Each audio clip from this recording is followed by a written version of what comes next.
안녕하세요. 왜 이렇게 연상의 남자를 만나게 된 건지 그때는 어린 마음의 남들보다 여유가 있어 보이는 남편의 모습에 반해서 결혼을 결심했는데 결혼하고 나니 후회가 되는 부분이 더 많습니다. 그나마 연애할 때는 남편도 한참 때라서 괜찮았는데 결혼 후부터는 영 아니었어요. 더군다나 결혼하면서 남편의 권유로 저는 회사까지 그만두게 되면서 솔직히 집안일을 하고 나면 딱히 할 게 없어서 체력적으로 힘이 남아 돌았는데 영업맨인 남편은 퇴근하고 나면 많이 힘들어했어요. 그리고 퇴근 후에는 술 약속이 뭐가 그리 많은지 허구한 날 술에 떡이 돼서 일어나지 않는 남편을 보고 있으면 날이 가면 갈수록 불만은 더해졌습니다. 그나마 자녀 계획 때문에 결혼 2년 차까지는 남편과 저는 애를 많이 썼습니다. 하지만 아무 소식도 없어서 찾아간 병원에서 남편이 씨 없는 수박이라는 걸 알게 되어버렸고 그날 이후로는 그나마 주기적으로 하던 노력도 없어지고 말았죠. 남편은 아무런 생각이 없는 건지 제가 먼저 어떻게 해보려고 하면 가족끼리는 그런 거 하는 거 아니라면서 은근슬쩍 방으로 들어가고는 하더라고요. 아이도 못 가지는 상황까지 되고 나서 생각이 많아졌습니다.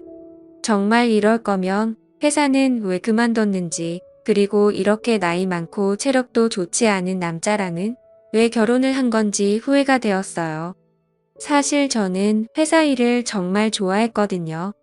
결혼 전부터 남편이 결혼하고 나서는 여자는 집안 살림하면서 애를 키워야 한다는 말에 가스라이팅을 당해서 저도 모르게 회사를 그만두기는 했지만 저는 나름 제가 다니던 회사에 애착도 많이 있었습니다. 중소기업이긴 했지만 회사에서 남직원들보다 훨씬 더 일을 척척 잘 해내는 제 모습이 너무 좋았고 여자라고 승진을 시켜주지는 않았지만 제게 기대를 걸어주는 사람들이 많았거든요.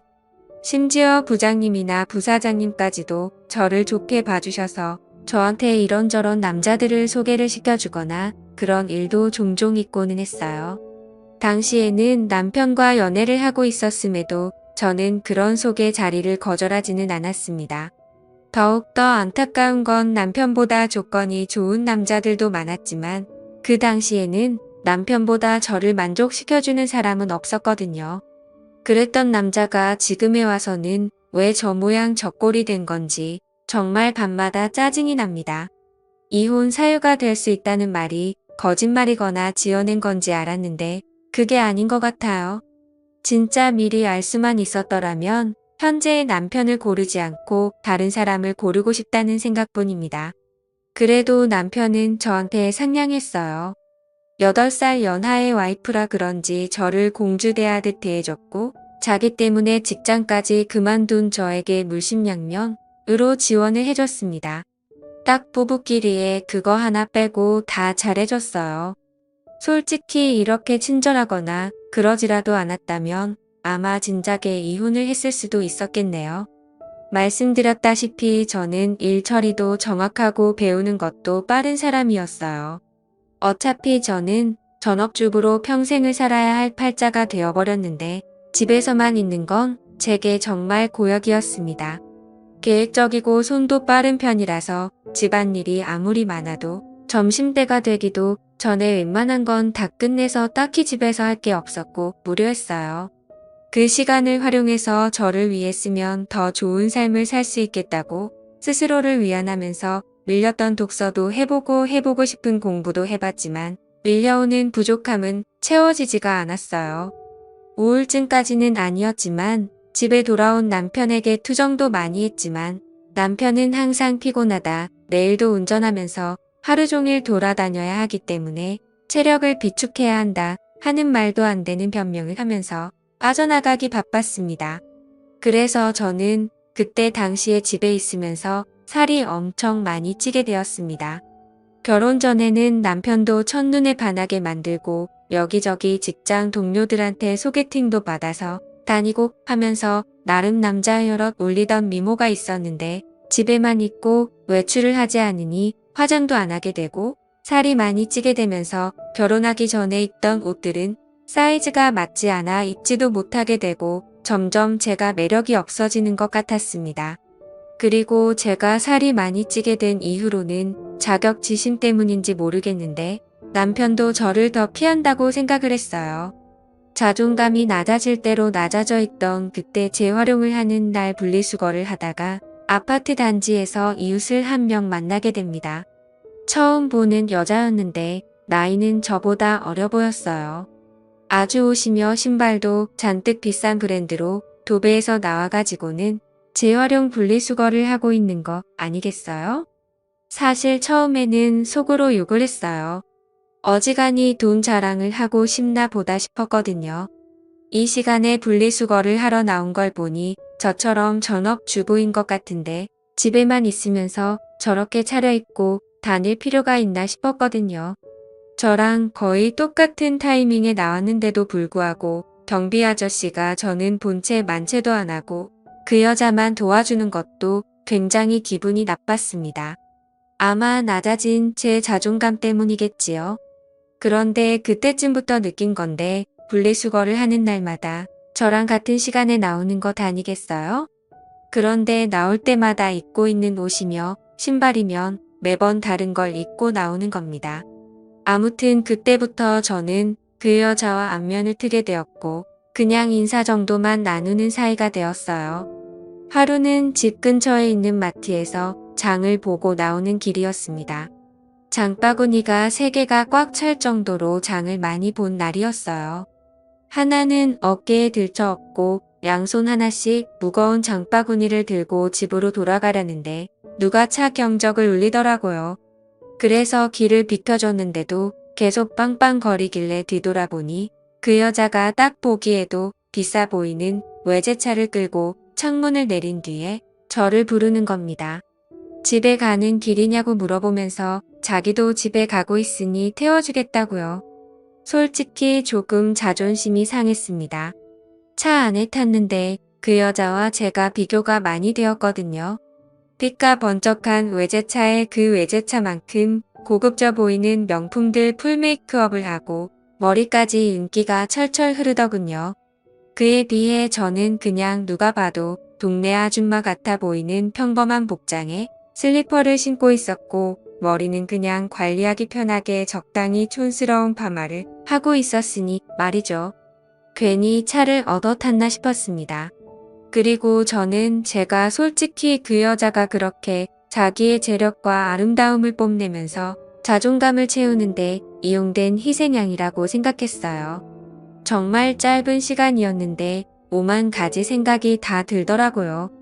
나도 저렇게 예쁘고 꾸미고 있었더라면 남편이 나를 피하게 되지 않지 않았을까 하는 생각도 들고 눈물이 막 나기 시작해서 그 자리에서 울어버리고 말았습니다. 제가 막 우니까 그 여자도 당황을 하더군요. 왜 우냐고 하면서 저를 달래줬어요.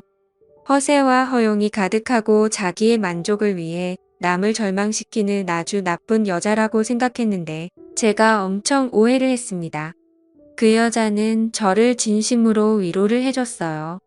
그러면서 하는 말이 분리수거할 때 몇 번 마주치면서 언니하고 친해지고 싶었다고 하더라고요.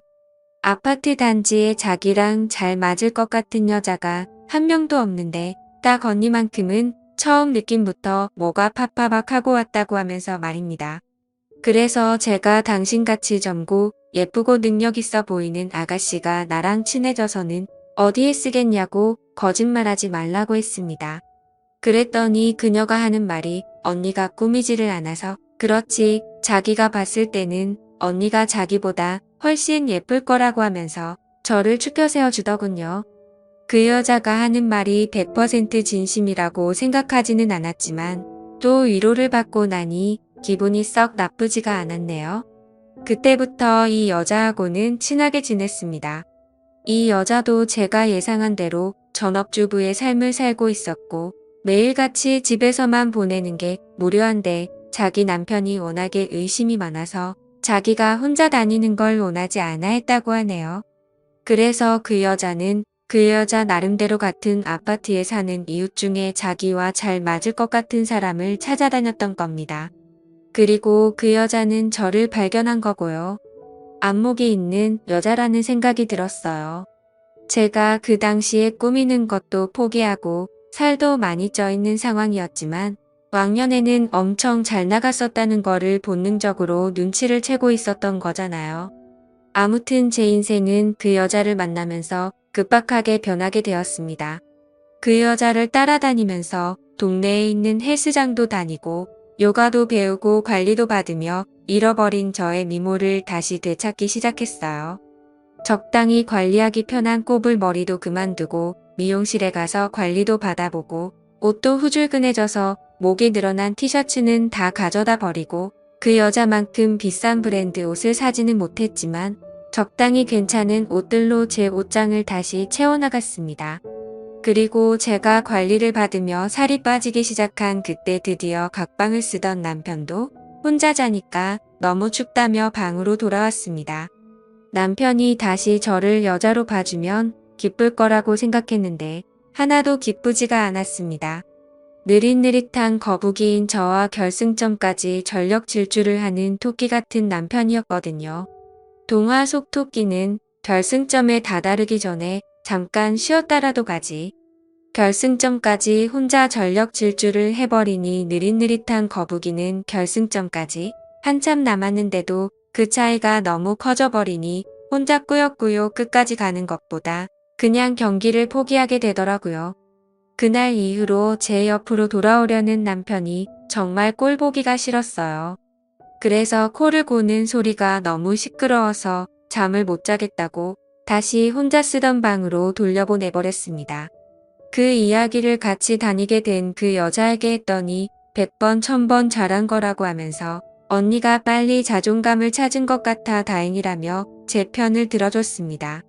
그리고 제가 완전히 다이어트에 성공해서 결혼 전에 미모까지는 아니지만 아름다움을 다시 손에 넣었을 때는 그 여자가 저를 여기저기 끌고 다니면서 완전 새로운 세상을 보여줬어요. 30대 초반과 중반의 여자였고 결혼한 사람들이었지만 세상은 정말 넓고 저희를 찾아주는 곳은 엄청나게 많더라고요. 골프도 치러 다니고 어디 공기 좋은 곳에서 외식을 하러 다니고 했습니다. 돈 한 푼 내지 않아도 알아서 다 계산해 주니까 좋았어요. 남편이 아니어도 저를 배려해주는 남자들은 지천에 깔려 있었고 왜 내가 이런 세상을 모르고 살았나 혼자서 전전긍긍했던 지난 몇 년간이 참 후회가 되었습니다. 그러다 그 여자가 언젠가 저를 불러서 이제 한동안은 못 보고 지낼 것 같다는 소식을 전해왔습니다. 사실 그 여자는 얼마 전에 이혼을 해서 돌싱이 되었다고 합니다.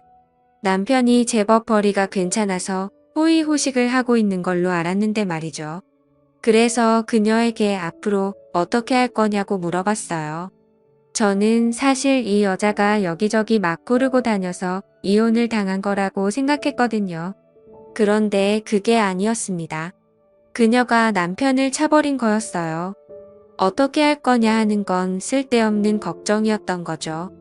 왜냐하면 그녀는 그동안 집에 있으면서 코인을 해서 앞으로의 인생에 남편이 필요 없어질 만큼 큰 돈을 벌게 되었다는 거예요. 지금 사는 아파트는 남편 명의로 해주고 재산 분할을 또 따로 받기로 했답니다. 저랑 떨어지게 된 건 아쉽지만 자기도 좀 더 놀기 좋아하는 사람들 많고 할 거 많고 놀기 편한 동네로 이사를 갈 계획이라고 하는 겁니다. 막상 저를 여기저기 데리고 다니던 그녀와 더 이상 같이 놀지 못하게 된다니 많이 아쉬웠습니다. 이제 막 저는 다시 제 인생을 찾은 느낌이었는데 다시 또 혼자가 돼버린다는 느낌이 들었어요. 그 여자가 없으면 차도 없고 운전도 할 줄 모르는 제가 어떻게 어디를 놀러 다니겠나 싶었습니다. 그렇다고 그녀가 집도 남편한테 넘기고 이사를 가는데 저 하나 때문에 그걸 포기하진 않겠다 생각했죠. 그렇게 그녀는 제 인생을 송두리째 바꿔버리고는 새로운 삶을 찾아 떠나버리고 말았어요. 남편이 출근해 있는 주중에는 정말 매일 같이 놀러 다녔는데 너무나도 아쉬웠습니다. 그리고 그렇게 같이 놀러 다닐 사람이 없으니 저도 기껏 관리받으러 다니던 운동도 손을 놓게 되고 그렇게 다시 살이 찌기 시작한 거예요.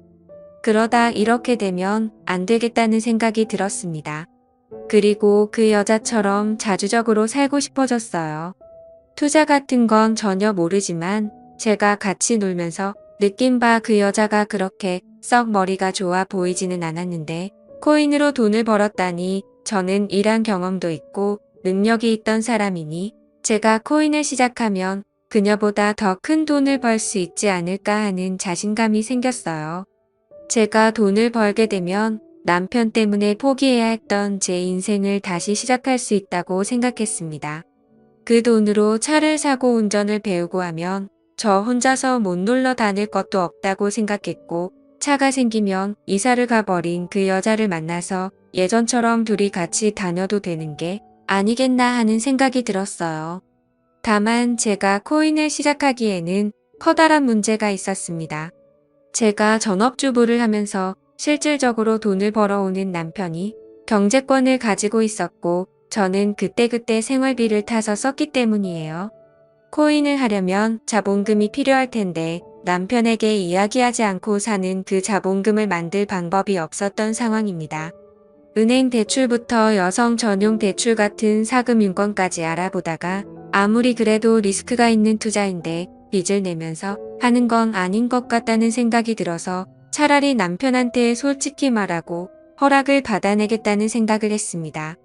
말씀드렸다시피 제 부탁을 썩 잘 들어주던 사람이었기 때문에 적어도 거절은 하지 않을 거라는 확신이 생겼고 제 예상대로 남편은 제 생각이 그렇다면 한번 해보라고 1,000만 원을 저에게 건네주었어요. 그리고 그날은 웬일로 자기가 코를 안 골 테니 같은 방에서 자도 되냐고 하기에 그렇게 하라고 했습니다. 내 털끝 하나 건드리지 않는 조건을 걸었더니 심통이 나서 그냥 혼자 자겠다고 방으로 가더군요. 인터넷으로 여러 사람들이 어디에 투자했네 하는 정보들을 모아가지고 시작을 하게 되었는데 남편이 저에게 준 1,000만 원이 일주일도 되지 않는 사이에 100만 원도 남지 않게 되었습니다. 처음이라 제가 실수를 했고 그만큼 돈을 잃고 나니 그 바닥이 어떻게 돌아가는지 한눈에 알겠더라고요. 그래서 그날에는 남편을 꼬드겨서 돈을 더 받아냈습니다. 저도 코인으로 떼돈을 벌어서 그 여자처럼 자주적인 삶을 살아갈 거라고 생각했거든요. 그런데 다음 날 남편이 퇴근을 했는데 혼자 오지 않았습니다. 회사에서 알던 동생이라고 하면서 후배를 소개시켜 주더군요. 남편이 하는 말이 이 후배가 코인으로 대박을 내가지고 회사를 그만둔 사람이라고 합니다. 원래는 지금도 돈 굴리느라 바빠서 오지도 못할 사람인데 남편이 저를 위해서 특별히 부탁을 해서 데려왔다고 하더라고요. 어떻게 투자를 하고 치고 빠지는지 저에게 가르침을 주려고 말이죠. 제가 그런 거 필요 없다고 나 혼자서도 알아서 잘할 수 있다고 했더니 남편은 그래도 일주일 전에 준 1,000만 원을 다 날려먹지 않았냐고 하면서 아픈 곳을 찌르더라고요. 앞으로 벌 돈이 얼마인데 그 정도는 내 경험비로 들어갔다 치면 되는 거 아니냐고 했더니 그 후배라는 사람이 그렇게 이쪽 일을 쉽게 봤다가 거지가 되는 거 순식간이라고 하면서 자기도 확신이 있는 게 아니기 때문에 투자 종목을 알려줄 수는 없지만 그래도 도움은 될 테니 한번 자기 이야기를 드러나 보라는 거예요. 내가 알아서 한다는데 왜 자꾸 그러냐면서 성질을 부리니 그러면 남편이 데려온 후배가 하는 말이 그러면 어떤 방식으로 제가 투자를 하고 있는지 자기가 지켜만 보겠다며 1시간 동안 제가 하고 싶은 대로 돈을 굴려보랍니다. 그래서 제가 1시간 동안 20% 이상의 수익을 내면 자기 도움 없이도 잘할 수 있는 사람이라고 생각하고 감나라 배나라 하지 않겠다고 그냥 돌아가겠다고 하는 겁니다. 그래프를 분 단위로 쪼개서 분석을 하며 저도 제 나름대로 이것저것에 분산해 가면서 투자를 했어요. 20분도 안 돼서 제가 투자한 것들이 올라가기 시작했습니다. 20%가 아니라 40%에 가까운 수익률을 내기 시작했습니다. 제가 이렇게 잘하는데 남의 도움이 뭐가 필요하겠냐고 돈 버는 거 보이지 않냐고 하고 그 사람한테 이만 돌아가라고 했어요. 그랬더니 1시간 동안 지켜본다고 하지 않았느냐고 하면서 약속한 시간만큼은 보고 가겠다 하는 거예요. 그러고는 하는 말이 자기였으면 그만 돈을 빼겠다고 하는 겁니다. 돈을 잘 벌었다더니 번 사람 맞냐고 물 들어올 땐 노를 저어야 하지 않겠냐고 저는 순식간에 불어난 돈으로 다시 또 다른 곳에 투자를 하며 치고 빠지기를 시작했어요. 오르락 내리락 했지만 처음에는 나름 수익률을 내고 있는 것 같았습니다. 그런데 1시간이 다 되었을 때는 제가 투자한 것들이 내려가기 시작하면서 그렇게 30분을 더 돈을 굴려봤는데 남편이 새로 건네준 또 다른 1,000만 원이 결국엔 또다시 반토막이 나버려서 500만 원도 남지 않게 돼버렸어요. 남편 후배가 말하기를 저한테 가르쳐 줄 건 코인으로 돈을 버는 방법이 아니라 투자 같은 건 영 소질이 없어 보이니 그만두게 하는 것이 제일 좋겠다고 하는 겁니다. 아까 제가 40% 수익을 냈을 때 그때 손을 털고 일어났거나 그때부터 원금을 보존해 두고 수익을 낸 부분만 가지고 돈을 굴려야지 저같이 감으로 투자하는 사람들이 빈털털이 되기 딱 좋다고 말하며 자리에서 일어나더라고요. 남편이 보는 앞에서 1시간 만에 또 절반의 돈을 잃으니 남편도 이제는 더 이상 투자하라고 돈을 내어줄 수 없다고 난색을 표했습니다. 대신 남아있는 돈은 제가 자유롭게 써도 된다고만 해줬을 뿐이에요. 그날 이후로 지금은 객기 부리지 않고 차근차근히 배워나가고 있습니다. 사실 남편 모르게 그날 데리고 온 남편의 후배가 운영하고 있는 투자 사무실로 출근을 하고 있어요. 사무실이랄 것도 없이 그냥 혼자 사는 방 같은 곳입니다. 거기서 저는 제 나름의 비용을 내며 투자하는 방법을 배우고 있어요. 제가 남편의 후배에게 원하는 걸 해주고 저는 투자도 배우면서 남편 대신 부족함을 채우고 있으니 어떻게 보면 윈윈이라고 볼 수 있는 셈이죠. 지금은 남편이 알면 안 되는지라 조심스럽게 행동하고 있어요. 그래서 남편이 퇴근하기 3시간 전에는 항상 집으로 돌아가고는 있습니다. 하지만 이것도 제가 큰 돈을 벌고 난다면 남편도 저를 이해해주지 않을까 생각해요. 또 찾아주셔서 감사합니다. 사연을 읽고 재밌으셨다면 좋아요, 구독, 댓글 부탁드립니다. 감사합니다.